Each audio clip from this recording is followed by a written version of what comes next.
I am A, and this is S behind me. I'm S. Hi. I'm not an S. Remember that.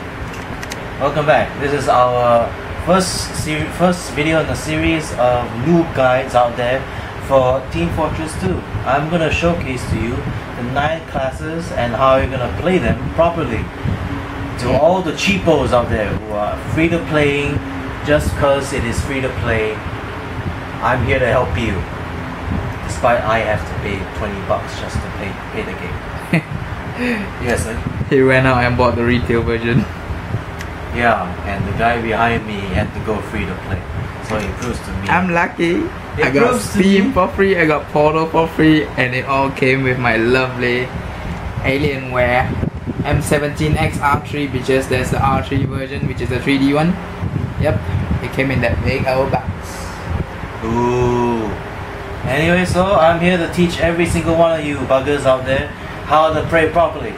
So listen up! I'm gonna do offline practice and I'm gonna show you the first out of 9 classes, and that is the Scout. Now here's the basics. The Scout is the fastest class in the game. His main abilities are his super speed. As I said, his fastest class. He has a double jump ability. So tap this with spacebar twice, you can jump twice as high than the rest. Here are his main weapons. This is a scattergun. It's pretty much a shotgun. It's different from other shotguns in the game.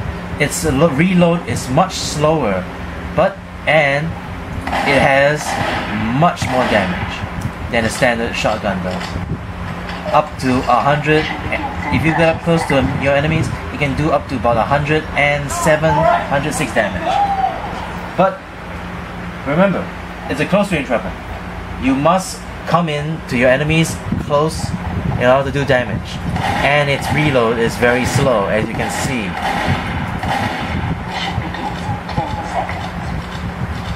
Its rate of fire compared to the shotgun is also very slow, so you must flank them very quickly. In the case that you're in the midst of reloading and it's taking too slow, this comes in. This is your pistol. The pistol is more far range. It does an okay bit of damage. He got both.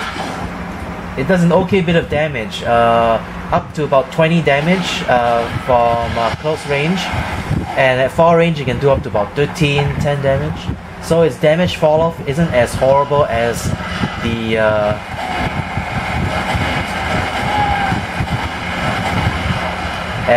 pistol.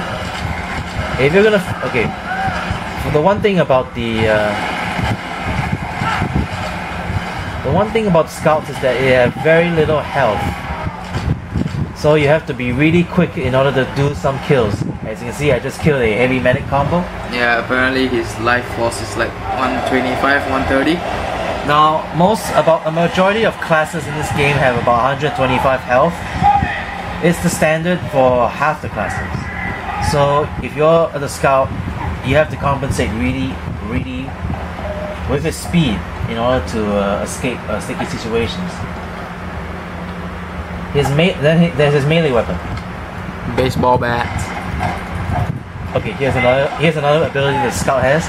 The Scout has double capturing ability. And another kill.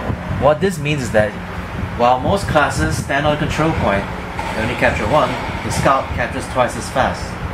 That's what the Scout is. That's why it's an offense class. Now for his melee weapon, the baseball bat. Now here's the thing. For majority of the classes, their standard melee weapons do up to 65 damage, 195 for a critical hit. The baseball bat is a little different.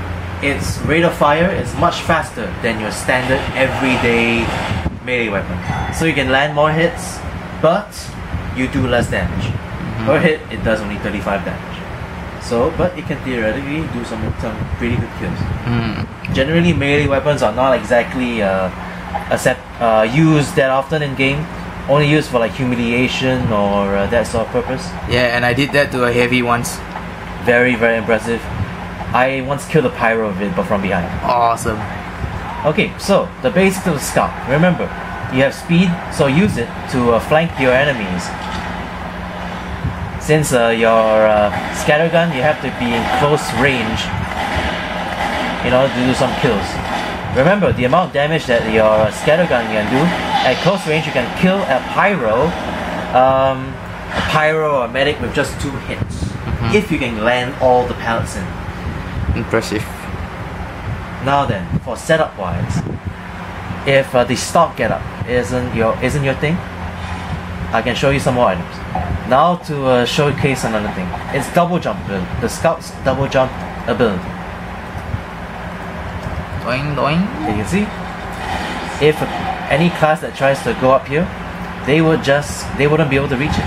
But scouts can go really high.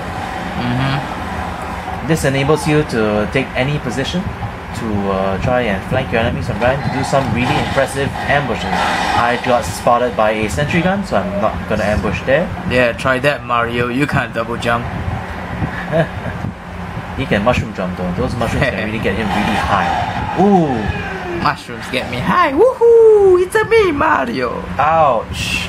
Anyway, so I'm gonna show you some additional setups with some other items that you can go through.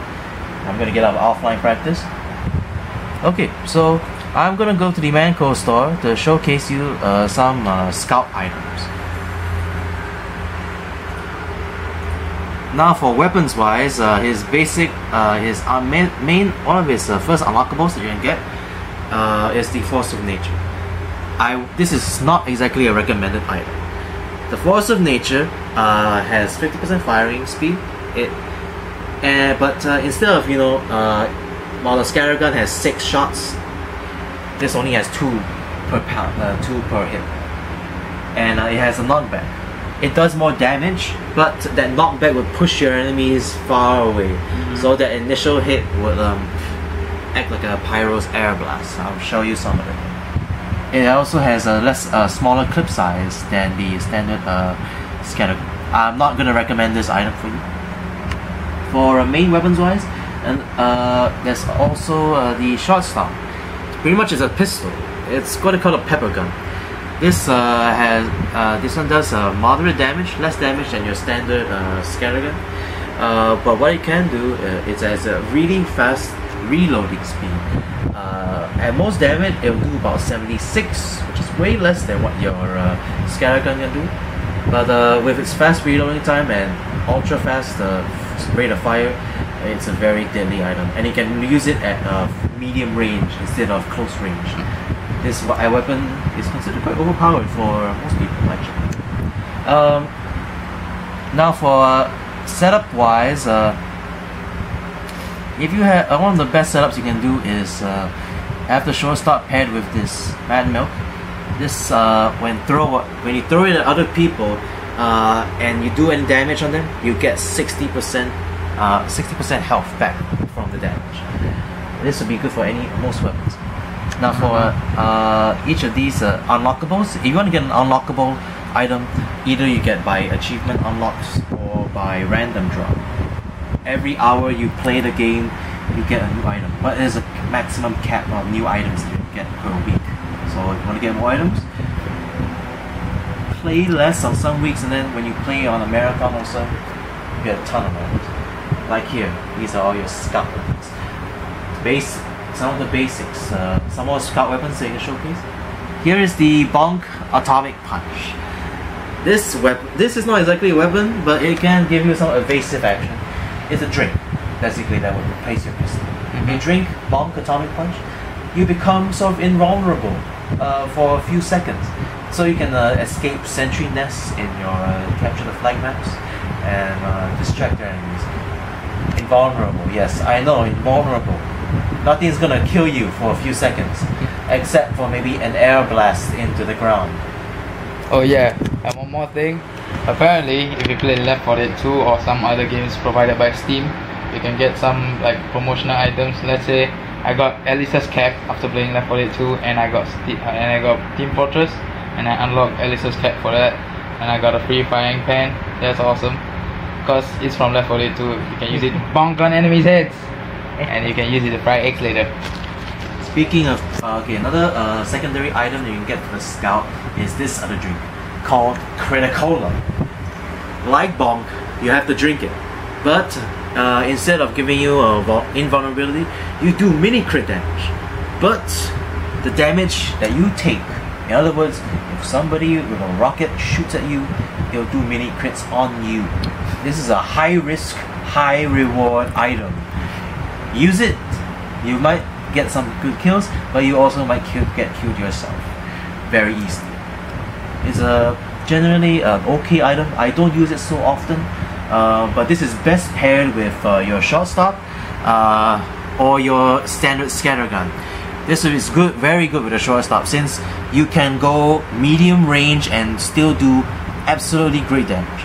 Because if you go to a medium range with your scattergun from 111 or 106 damage, you'll just go down to about way less, to about 30 to 13 damage even. The short stop from medium range can still do about 34 to 40 damage. So with mini crits by the way, it's about 35% more additional damage. So this can do quite a bit of damage. Now the third drink I mentioned before is Mad Milk. You can heal back. It's quite an overpowered item, but you can use it. It can even heal your teammates as well. Another secondary item you get is another pistol, the Winger. It's very basic. Basically, it does more damage, 15% more damage, but it has a smaller clip size. Instead of like 12 pallets, 12 bullets per pallet, instead it'll be down to 5. It's generally an okay item. I find it actually no difference with from the standard pistol. I would prefer the standard pistol. You can do your sniping abilities. One of the tricks is that you can use this pistol. If you snipe it from under there, you can destroy a sentry with that. Now to his melee weapons. His melee weapons tend to be a bit passive. I'll get to one of his other main weapons later on. Wait, might as well go to the main weapon. This is one other main weapon I forgot to touch on just now. This is Solar Popper. It's a brand new weapon. It's similar to the Force of Nature, is that it has two shots per clip, but instead of a knockback, it has a height meter. Now what it does is that as long as you run for a certain distance, it will build up this meter. Hold this weapon, the meter will increase. If you change it to your pistol or your bat, it won't increase. So once you run a certain distance, that Solar Popper would unleash mini crits on your enemies. You don't get mini crits on yourself, you just mini crit the other enemies. So this is a very good weapon despite its slow rate of fire. Now to his melee weapons. As I said, his standard baseball bat is very unique among others. Here's his original unlockable.